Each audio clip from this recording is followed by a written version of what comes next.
kamu jangan menyembah selain Dia, dan hendaklah berbuat baik kepada kedua orang tua. Quran surat Al-Isra ayat 23.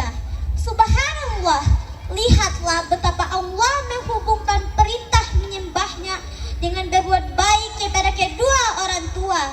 Itu artinya menghormati ayah dan ibu kita adalah kewajiban yang sangat besar.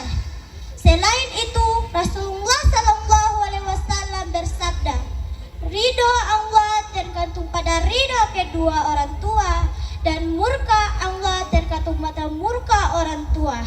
Hadis riwayat Tirmizi. Wah, kalau begitu, jika orang ingin masuk surga, gampang sekali. Caranya dengan membuat tongpe orang tua bahagia. Subhanallah. Tapi teman-teman, sayangnya ada juga beberapa anak-anak yang tidak menghormati kedua orang tuanya. Misalnya, kalau disuruh belajar, orang jawab, nanti dah mama. Kalau diminta membantu, orang jawab, lagi sibuk nih papa. Padahal dompet sibuk tuh cuma bermain game saja. Astagfirullah. Nah, supaya kita menjadi paham tentang pentingnya menghormati orang tua, saya ingin kasih cerita sebuah kisah yang menggugah hati, yaitu kisah si tukang batu dan ibunya. Di sebuah desa hiduplah seorang pemuda yang bekerja sebagai tukang batu. Suatu hari ibunya yang sudah tua meminta air minum. Tapi si pemuda malah berkata, "Ma, saya ada sibuk bekerja nih, nanti deh."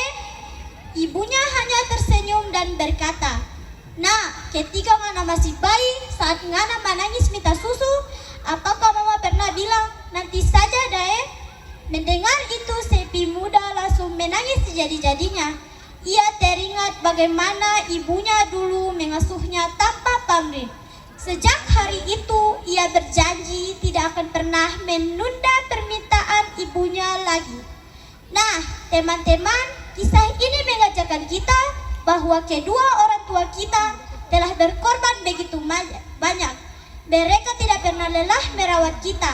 Jadi, apakah pantas jika kita berbuat kasar atau menunda-nunda permintaan mereka?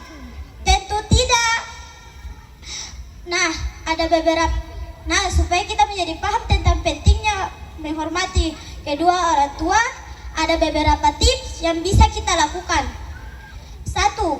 Taat dan patuh pada perintah kedua orang tua selagi tidak bertentangan dengan agama.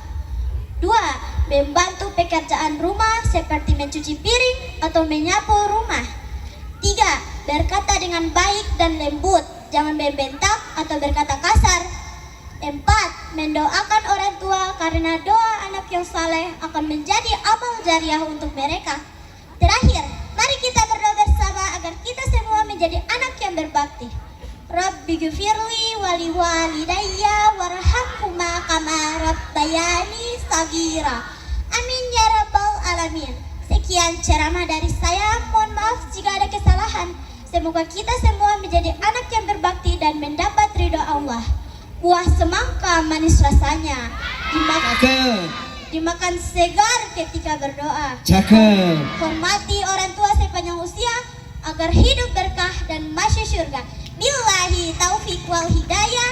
Wassalamualaikum warahmatullahi wabarakatuh.